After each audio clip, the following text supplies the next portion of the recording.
as you promised as a department, I'll vote for you the new teacher.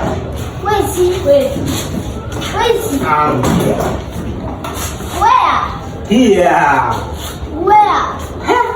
Where is Junior, the teacher is here already here. I'm here. Where? Here. What I'm saying?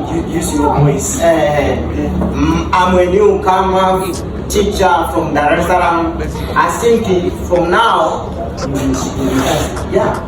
I'm saying I'm a newcomer teacher from Dar es Salaam, Tanzania. I think from now and tomorrow, I will be your teacher. I will teach you mathematics in Swahili. You get me? So, class, welcome the new teacher with a clap. Welcome our teacher.